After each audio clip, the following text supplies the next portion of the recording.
Ito ang Kaalaman Studios. Sa episode natin ngayon ay pag-uusapan natin ang tungkol sa Doomsday Clock. Pero bago yan, i-like, comment, share at subscribe ang ating channel, i-click na din ang notification bell para ma-notify ka sa mga susunod nating mga video.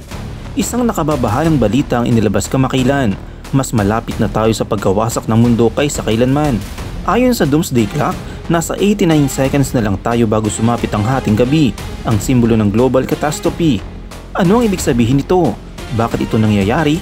At paano ito makakaapekto sa ating kinabukasan? Tara't alamin natin. Ang Doomsday Clock ay isang simbolikong orasan na nilikha noong 1947 ng mga siyentipiko, kabilang sina Albert Einstein at si J. Robert Oppenheimer. Layunin nitong ipakita kung gaano kalapit ang mundo sa isang malaking sakuna na gawa ng tao, tulad ng nuclear war, climate change at biological threats. Ngayong taon, inusog ang orasan mula 90 patungong 89 seconds bago sumapit ang hating gabi. Ito ang pinakamalapit sa kasaysayan. Bakit nga ba umusog ang orasan? Unang dahilan ang nuclear war threats. Patuloy na pinalalakas ng mga bansa tulad ng US, China at Russia ang kanilang nuclear arsenal. Sinasabi ng mga eksperto na may maling paniniwala ang ilang bansa na kontrolado ang limitadong paggamit ng nuclear weapons, isang delikadong pananaw na maaaring humantong sa global conflict. Ang pangalawa ay ang climate change. Ayon sa mga eksperto, hindi sapat ang ginagawa ng mundo upang pigilan ang matinding epekto ng climate change, mula sa matinding init ng panahon, super typhoons, at pagtaas ng level ng dagat. Unti-unti nating sinisira ang ating sariling mundo.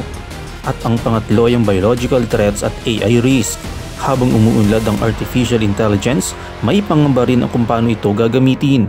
Lalo na sa biological warfare at military decisions, kailangan ng matinding regulasyon upang mapanatili itong isang kasangkapan para sa ikabubuti ng mundo, hindi sa ikapapahamak nito.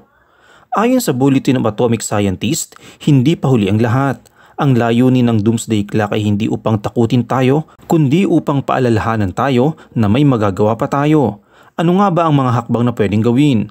Para sa gobyerno, ang pagbabawas ng nuclear weapons, mas mahigpit na regulasyon sa AI at biological threats, at mas agresibong aksyon laban sa climate change.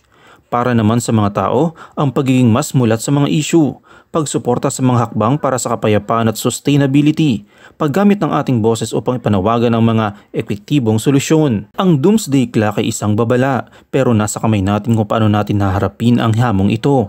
Ang ating kinabukasan ay nakasalalay sa ating mga aksyon ngayon. Ano ang masasabi niyo tungkol dito? May pag-asa ba tayong baguhin ang direksyon ng mundo? I-comment nyo sa baba at pag-usapan natin. At huwag din kalimutang mag-like, share at subscribe para sa mas marami pang kaalaman tungkol sa ating mundo.